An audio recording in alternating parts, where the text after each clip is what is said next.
Infinite Sky is the story of Iris Dempsey, who's 13 when the novel begins, and it's set across a single summer holiday, and it's the summer holiday that her mum leaves the family to go travelling in North Africa, the summer that her brother goes off the rails, and the summer that a family of Irish travellers moves into the paddock, and it's a summer that changes everything.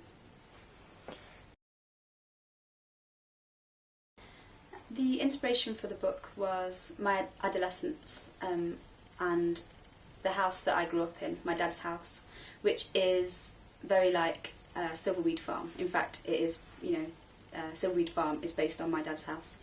And the house is right on the edge of the countryside, so it's where town meets countryside. And so when I was a kid, we used to roam around and have adventures, and I just loved that landscape a lot, and the book is sort of a love letter to that place, I always think.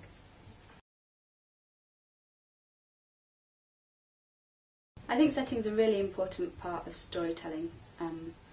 I think that the story needs to feel like it had to be told in that place, because the place is so ingrained in the characters and in everything that happens in the story. And my favourite books are ones that focus a lot on place, and particularly nature. So I love Wuthering Heights and How I Live Now, and books like that.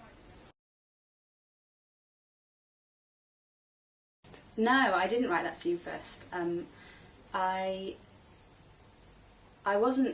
didn't really want to kill anybody, but then as the story developed, it begins so sweetly that it almost asked for something very sad to happen to kind of balance it out. So as I was writing it, I realised that there was this sense of menace in the story, and I realised that there was going to have to be something very sad was going to happen.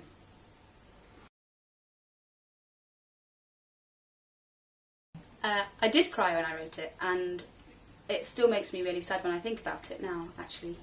And yeah, I totally wanted to make the readers cry, of course. I tried my best to make them cry. I spent my summer holidays at my dad's house, which was then my nan's house, and we used to run around having adventures, make rope swings, and sort of play in the brook, and we used to sort of go a little bit feral when we were at the summer holidays, and I loved it. I have always wanted to be a writer, but I didn't realise that it was open to me, really, until I was about 21, and then I realised that anyone can be a writer. You just have to read a lot and write a lot. The best thing about being an author is hearing people say lovely things about the book, and getting to work with a lot of talented people to make the book as good as it can be. And the worst thing about being an author is that you're on your own a lot, and you don't have that sort of camaraderie that comes from working in, I used to waitress and I actually hated it, but I do really miss the camaraderie of working with a group of people in the kitchen. I am working on a second book, yes. It's a quest story, and it's about friendship and adventure, and there's also some similarities to Infinite Sky, so family is a really important element, and nature plays a big part as well.